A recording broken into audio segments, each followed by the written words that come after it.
Israël commémore ces jours-ci les 65 ans de la crise de Suez. Ou comment, face à la décision unilatérale de l'Égypte de Nasser de nationaliser le point de passage maritime est stratégique, le gouvernement israélien décide de rentrer en guerre, soutenu alors par la France et l'Angleterre, un soutien militaire historique. Pourquoi ? Le dernier depuis cette époque jusqu'à aujourd'hui. Un accord de cessez-le-feu obtenu sous la pression des États-Unis, aujourd'hui principal allié stratégique et militaire d'Israël. La vérité d'aujourd'hui n'est pas celle d'hier au Proche-Orient.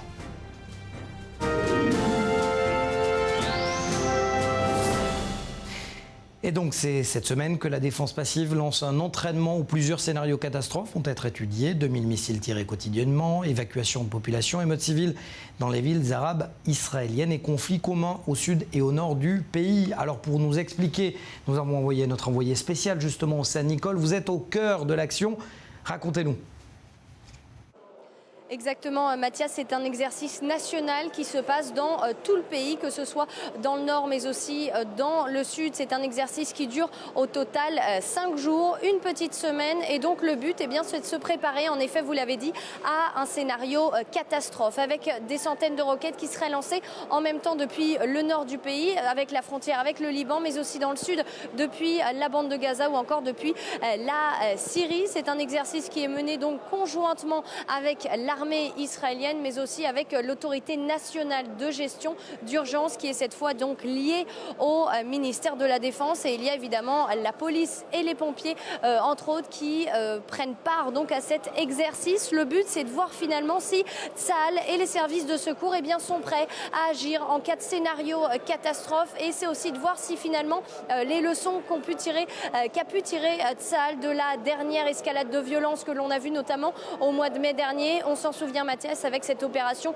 Gardien du Mur où en plus des plus de 4300 roquettes qu'il y avait qui étaient lancées quasi quotidiennement donc depuis le territoire et la bande de Gaza, il y avait en plus les émeutes que l'on a vues dans différentes villes mixtes du pays. Sur le terrain, il y a donc à la fois les forces de sécurité qui imaginent un scénario catastrophe avec donc toutes ces roquettes qui viendraient du nord mais aussi du sud, mais il y a aussi les hôpitaux de tout le pays qui sont mobilisés pour cet exercice national. Exemple en ce moment, Mathias, dans cet hôpital de Nahariya. Ça se trouve dans le nord du pays. On est à une dizaine de kilomètres du territoire libanais. Et en ce moment, il y a donc un exercice où il y aurait dans cet hôpital un afflux de blessés avec des centaines de blessés qui arriveraient en même temps. Certains devraient donc être évacués puisque cet hôpital serait surbooké. C'est donc ce qui se passe en ce moment dans cet exercice national. Pour en parler, je vous propose qu'on écoute l'officier médical du commandement du front intérieur. Regardez. L'une des missions qui nous incombe en tant qu'unité médicale de Tsahal, c'est d'apporter un vrai coup de main au système de santé national en temps de guerre. Aujourd'hui, nous nous entraînons à évacuer des blessés et des malades de nos hôpitaux du nord du pays et les transférer vers les hôpitaux du centre du pays. De telle manière à concentrer les efforts de ces hôpitaux dans le nord du pays à ne traiter que les blessés de guerre et réduire ainsi la surcharge. Que ce soit une guerre dans le front sud ou nord, nous comprenons que nos ennemis essaieront de frapper durement les civils et les infrastructures indispensables au bon fonctionnement de l'État.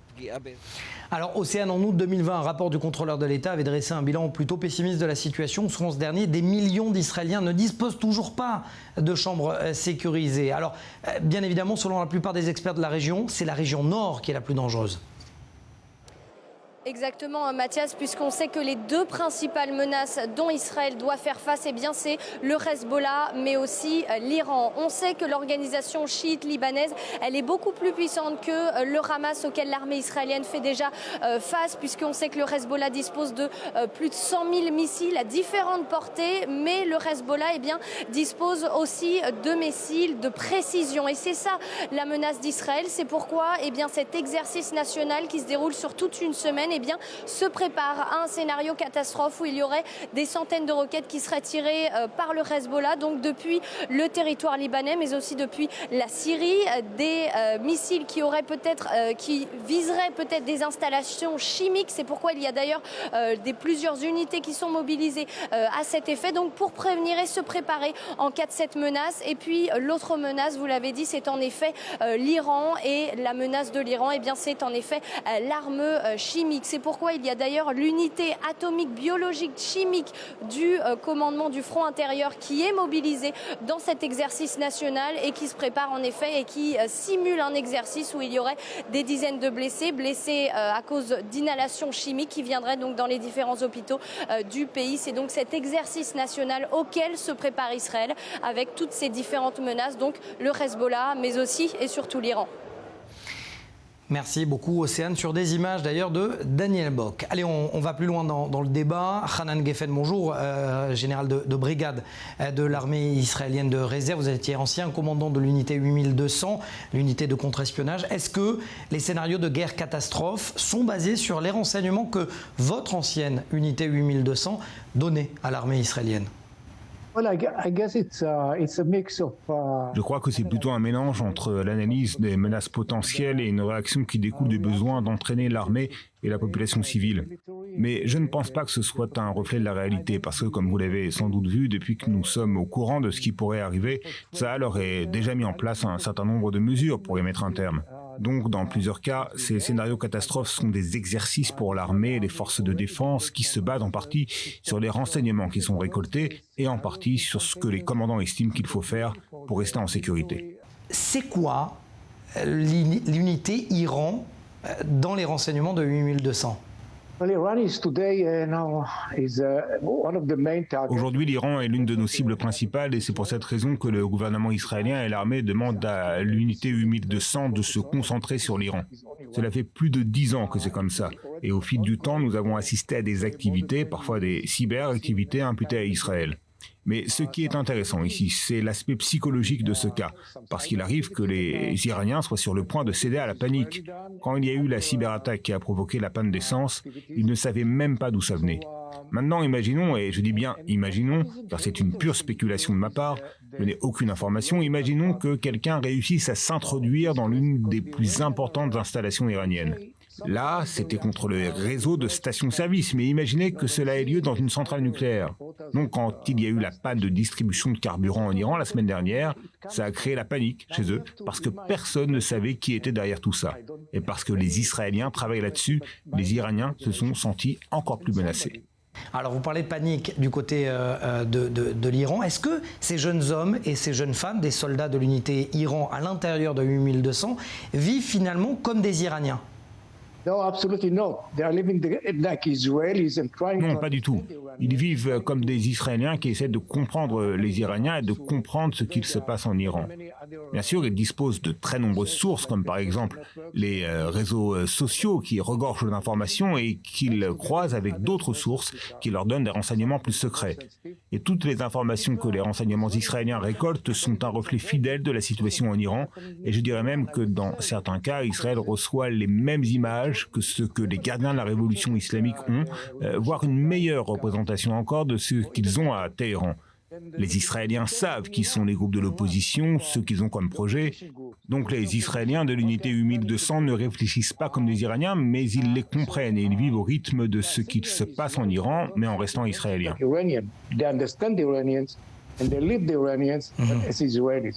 Alors, les renseignements militaires israéliens ont été prévenus au dernier moment par le convoi d'armes iraniennes sophistiquées visé la semaine dernière. Est-ce que vous diriez que c'est grâce aux renseignements que les hommes et les femmes de l'unité 8200 collectent également ? Yeah, it might be, but it might be also from other sources. Oui, c'est possible, mais ça peut aussi venir d'ailleurs. Israël dispose d'une multitude de sources, qu'elles soient visuelles ou humaines. Dans ce cas précis, ce qui est intéressant, c'est que c'était certainement une cible en mouvement, et ça veut dire que quelqu'un savait exactement où elle se trouvait. Parce que pour lancer un missile sol-sol en visant de manière aussi précise, il fallait connaître la position spécifique de la cible. Donc c'était peut-être le résultat de renseignements provenant de plusieurs sources. Du moins, c'est ce que je pense. S'ils ont dû recevoir une information d'une source, puis une autre est venue la confirmer. Il faut toujours vérifier ces sources, sans quoi on peut potentiellement toucher une cible ou une personne innocente. Donc je crois que c'est effectivement le fruit de plusieurs renseignements combinés ensemble qui ont permis cette frappe. Hanan Geffen, si je comprends bien, et en quelques mots s'il vous plaît, vous êtes en train de nous dire que peut-être qu'Israël avait un informateur au cœur de ces milices chiites à l'intérieur du terrain syrien ? C'est possible, mais je l'ignore. Et j'imagine que le Hezbollah et l'Iran n'en ont aucune idée non plus. Parce que, comme je l'ai dit, les renseignements sont toujours le fruit de plusieurs sources que l'on recoupe ensemble. On ne se base jamais sur une seule source. C'est déjà arrivé dans le passé, donc ça pourrait être ça ou autre chose, mais tout est possible. Toujours un plaisir et un honneur. Merci, général de brigade Hanan Geffen, ancien commandant de l'unité de renseignement de contre-espionnage de 1200. Merci à vous. Merci. Allez, on change complètement de sujet, quoique on parle dans un instant des cyberattaques, mais également de la cyberviolence et haine qui pullule sur la toile en France. Assassinat, puis hommage à Samuel Paty, contesté sur les réseaux sociaux. Torrent de messages haineux, insultants, voire menaces de mort autour de la jeune Mila. Débat sur la GDIT ou son appartenance à l'extrême droite de Éric Zemmour. Les plateformes sociales vivent-elles dans un monde parallèle? Lise Benkamoun. En 2021, la lutte contre les discours haineux en ligne est en recul partout en Europe. Dans les 24 heures suivant la notification d'un discours de haine, les entreprises informatiques ont examiné seulement 81% des alertes contre 90% l'an dernier. 69% des contenus appelant au meurtre ou à la violence contre des groupes spécifiques ont ainsi été retirés contre 83% l'année dernière. Et seulement 55% des contenus comportant des mots ou images diffamatoires ont été supprimés en 2021, contre 57,8% en 2020. Un constat qui alerte même le ministre de la Justice. Les réseaux sociaux expriment n'importe quoi, n'importe comment. Il n'y a plus aucune hiérarchie dans les paroles et tout le monde peut s'exprimer dans la haine. Cette espèce de frustration, d'abaissement du niveau de la parole explique la montée de l'extrême droite. D'un point de vue légal, le code de conduite des réseaux sociaux a été adopté en 2016. Ne faudrait-il pas le réformer? Cela fait plusieurs années que la question se pose. Le 14 octobre dernier, le sénateur républicain Alain Cadec a déposé une proposition de loi pour obliger les utilisateurs à faire authentifier leur identité officielle par une autorité indépendante lors de leur inscription, afin de pouvoir être poursuivis en cas de délit ou de cyberharcèlement. Une bonne idée, mais le problème est beaucoup plus grave. Seul espoir, la loi européenne sur la cyber-résilience, attendue pour fin 2022, est censée introduire de nouvelles normes de cybersécurité pour les appareils connectés. David Guillaume Deniel, directeur numérique du think tank Liberté et Prospective et expert bien évidemment en cybersécurité. Le 100% hermétique n'existe pas, on l'aura bien compris David Guillaume, mais un cadre de cyberdéfense de Raphaël me disait dans cette émission la semaine dernière que le vrai problème c'était le manque de communication entre l'État et ces sociétés privées. Alors ça peut être quoi justement la réponse du gouvernement face à ces cyberattaques ? Alors oui, le problème en fait, et la différence qu'il y a entre le dôme de fer qui est complètement automatisé et un dôme de cybersécurité, c'est que l'environnement de la cybersécurité est composé de multitudes d'entreprises et d'employés de ces entreprises. Donc l'État a dû créer des agences.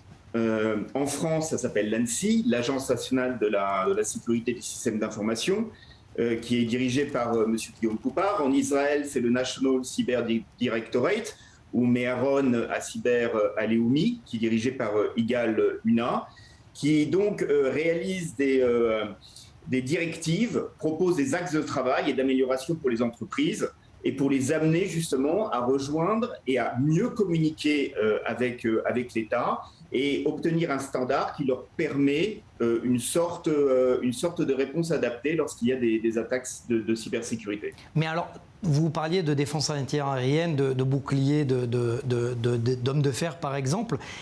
Comment être prêt à 100% tout le temps, quelle que soit la menace, pour arrêter des missiles, pardon, je ne parle pas de missiles, de cyberattaques?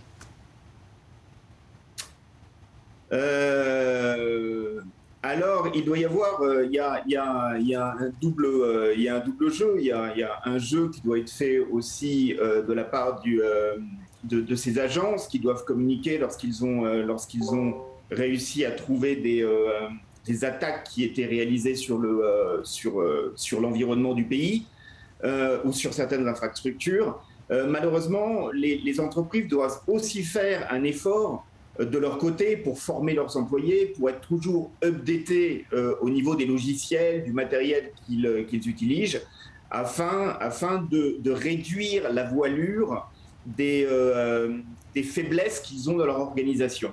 Donc c'est un travail commun de la part et des agences gouvernementales et des entreprises. Mais si les deux ne se rejoignent pas et si les deux ne communiquent pas, c'est sûr qu'il peut y avoir un souci et le nombre d'attaques va continuer et proliférer. Est-ce que ça veut dire que finalement, à l'image de ce qui s'est passé en 1973 pour la veille de la guerre du Kippour, Israël fait un excès de confiance sur le domaine cybernétique ? Alors c'est sûr, en fait, c'est sûr que surtout dans le domaine de la cybersécurité, il faut ne pas être confiant, plutôt être méfiant, rester sur ses gardes. J'ai une de mes connaissances qui travaille avec les gouvernements et les agences gouvernementales qui me disait que lorsqu'ils ont une faille, lorsqu'ils ont trouvé une faille dans une organisation, ils ne l'utilisent pas. C'est-à-dire que la faille est connue, a été trouvée, mais elle va être utilisée lorsque l'action va être perpétrée. Qu'est-ce que ça veut dire ? Ça veut dire qu'on peut imaginer que aujourd'hui même, il y a déjà des attaques qui sont préparées, qui sont prévues, qui sont planifiées, et ils attendent le bon moment pour pouvoir les réaliser, mais ces failles ne sont pas utilisées afin de ne pas être repérées. Question à 1 000 €, peut-être à 1 million d'euros, David Guillaume Daniel, ça vous fait sourire. Israël, l'attaque contre les stations-service en Iran, c'est Israël ? Ah alors ça je ne me permettrai pas de donner une réponse sur ce point. La seule chose que je peux vous dire, c'est que naturellement, Israël a complètement les capacités de réaliser ce type d'opération. C'est même, je dirais, une opération simple pour Israël, ce n'est pas trop complexe. Mais alors, rapidement, quand sur le terrain des armes traditionnelles, on sait par exemple si un bombardier américain frappe le Proche-Orient, on sait qu'il y a des dégâts collatéraux et des dégâts. Est-ce que sur le terrain du cyber, tous les coups sont permis? Est-ce qu'il peut y avoir des coups fatals? Oui, naturellement. Si une guerre cyber ou si une attaque cyber était réalisée, il y aurait de très gros dégâts. Je veux revenir simplement sur l'opération qui a été attribuée à la Russie et plus particulièrement à l'équipe Snowworm de l'unité 74-455 du gouvernement russe contre l'Ukraine, où 220 000 personnes ont eu l'électricité de couper en plein hiver. Ça, c'est une sorte de dégâts qu'il peut y avoir sur une population. On est en plein, effectivement, guerre du futur et peut-être, effectivement, ce que me disaient certains officiers, mêler la guerre cybernétique à celle traditionnelle, finalement, la guerre des armes.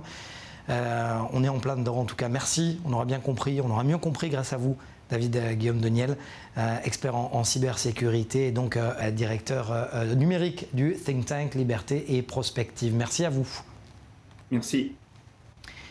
Et pour terminer cette édition, Eduardo Ordonez, docteur en sciences politiques, Université de Toulouse 1 Capitole et surtout spécialiste de sécurité nationale et criminalité organisée en Amérique latine. Vous êtes basé soit à Mexico City, soit à Bogota en Colombie. Et aujourd'hui, c'est depuis Bogota que vous allez répondre à nos questions. Merci énormément. Suite à des infos sur les réseaux du Hezbollah au Venezuela, on l'a appris la semaine dernière, on apprend cette semaine que l'aile militaire du Hamas y est aussi bien implantée avec réseau de drogue, d'or et de blanchiment d'argent. C'est ce qui ressort, vous confirmez ? Oui, bonjour à tout le monde. Oui, en effet, il y a quelques jours, les journaux israéliens ont confirmé que des hackers vénézuéliens ont accédé au service de renseignement ou des contre-intelligence vénézuéliens pour constater qu'effectivement, il y avait des réseaux de Hezbollah actifs au Venezuela. Ils ont notamment révélé aussi des liens avec certains membres du gouvernement vénézuélien et évidemment avec le trafic de drogue, le trafic d'armes.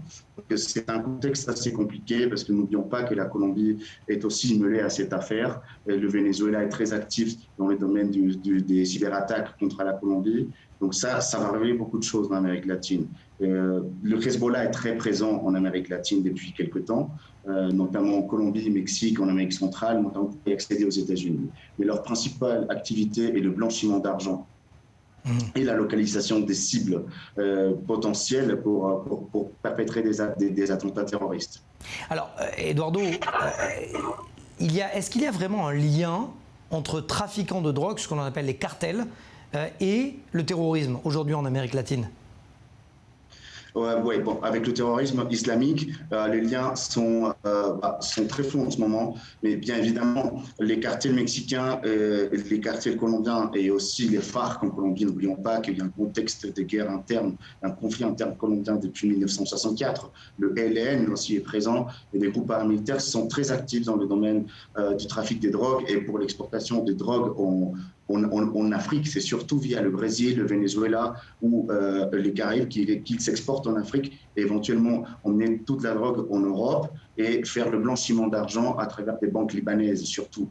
Au Mexique, ils sont présents, mais le gouvernement a largement négligé la présence du Hezbollah ou des Hamas dans le territoire national. N'oublions pas qu'il y a quelques années, en 2018, les services américains ont arrêté des suspects d'être membres du Hezbollah dans le Yucatan, au Mexique. Et à l'époque, le ministre de la Sécurité mexicaine, Alfonso Durazo, avait négligé le fait. Mais c'est un peu normal pour le Mexique. C'est très difficile d'accepter qu'il y ait des petites cellules du Hezbollah ou du Hamas qui font du renseignement, je répète, ils ne sont pas très actifs dans le domaine du terrorisme, simplement c'est des relations commerciales. C'est-à-dire qu'on va établir des liens entre terrorisme et narcotrafic pour financer des activités potentiellement terroristes au Moyen-Orient et au Mexique. Et en contre-échange, par exemple, notons qu'en 2008, le Mexique, les cartels dits de Sinaloa a commencé avec des attentats à la bombe piégée que, selon les services de renseignement américains, mexicains, ils avaient appris avec des Libanais et surtout avec des Iraniens. Donc, mais alors, Eduardo, pourquoi? C'est la vraie question aujourd'hui. Pourquoi l'Amérique latine est l'Eldorado, de ce que je comprends, des organisations terroristes palestiniennes? Qu'est-ce qu'elles vont y faire sur place? Bon, il y a deux choses. La première chose, c'est le financement de ces activités à travers la drogue. N'oublions pas que l'Amérique latine, surtout la Colombie, le Pérou, sont les principaux producteurs de cocaïne. Et la cocaïne est un produit c'est très convoité en Europe et aux États-Unis. Et deuxièmement, il y a des fortes communautés, notamment au Venezuela, libanaises et syriennes. Notons que l'actuel ministre du pétrole vénézuélien avait été accusé de terrorisme par les États-Unis et de financer, d'être un lien entre les FARC et un lien entre les groupes palestiniens et du Hezbollah, du Hamas. Donc ça, ils le font aussi à travers leurs citoyens qui ont double nationalité. Et c'est pour la localisation des potentiels cibles juifs, surtout juifs de la communauté israélienne en Amérique latine. Et évidemment, le Mexique, c'est une frontière très poreuse. N'oublions pas qu'il y a 3200 km de frontières entre le Mexique et les États-Unis. Et il y a beaucoup de tunnels comme ceux qu'on trouve en Israël, au Liban, au Syrie. On trouve pratiquement les mêmes tunnels pour introduire la drogue aux États-Unis. Donc on peut noter qu'il y a quand même des liens entre le groupe terroriste. Hyper intéressant. Et très intéressant. Dernière question. Est-ce que la chute, par exemple, des FARC en Colombie a permis de neutraliser justement ce lien entre cartels et organisations terroristes potentielles? Non. En effet, les FARC ne sont pas démantelés tels quels. Les FARC sont actuellement dans un processus de reconversion et non, leurs liens sont encore alimentés, surtout parce que les FARC, elles opèrent aussi au Venezuela avec le soutien tactique et logistique du gouvernement vénézuélien. N'oublions pas qu'il y a quelques mois, il y a eu un conflit entre les FARC aussi et le gouvernement vénézuélien, les forces armées vénézuéliennes. Ça dépend des fronts des FARC. Donc non, je ne pense pas que ce lien va être démantelé. Ça va au-delà d'une idéologie, c'est plutôt commercial. Donc ça va être vraiment difficile de démanteler tous les liens commerciaux entre les narcotrafics et les groupes terroristes dits terroristes du Moyen-Orient qui opèrent ici en Amérique latine. Et n'oublions pas qu'ils essayent d'introduire aussi des potentiels terroristes aux États-Unis.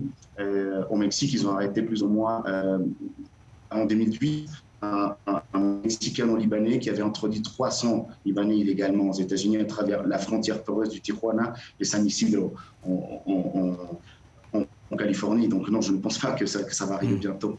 Très rapidement, ça sera ma dernière question. Ça me semble fou finalement de vous la poser, mais j'y suis obligé. Vous dites voyager, vous êtes spécialiste de criminalité organisée aussi entre le Mexique, la Colombie et dans l'Amérique latine. On peut parler aujourd'hui librement quand on va au Mexique, quand on va en Colombie ? Non, on ne peut pas. C'est un sujet très sensible parce que ça implique aussi des relations commerciales, mais idéologiques, politiques. N'oublions pas qu'il y a beaucoup de corruption dans les deux pays, Mexique et Colombie. Donc, c'est pas facile de parler des criminalités organisées. Et dans la Colombie, on va bientôt, on va accepter qu'il y a un lien entre terrorisme et narcotrafic parce qu'ils l'ont déjà. C'est très ancien. N'oublions pas que les FARC ont été formés par l'IRA et par l'État. Ils ont envoyé des explosivistes pour apprendre des FARC. Et au Mexique, c'est un sujet très sensible. On ne l'accepte pas. C'est très difficile d'accepter qu'il y a des organisations, aussi que les cartels mexicains soient des terroristes, parce que ça va changer la relation commerciale avec les États-Unis. On ne peut pas, au Mexique, l'accepter.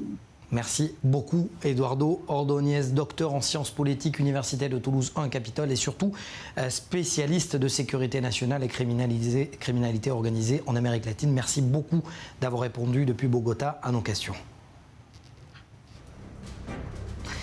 Voilà, c'est la fin de ce numéro de Défense. Je vous retrouve quant à moi la semaine prochaine, même heure, même plateau. Très bonne semaine sur i24 News.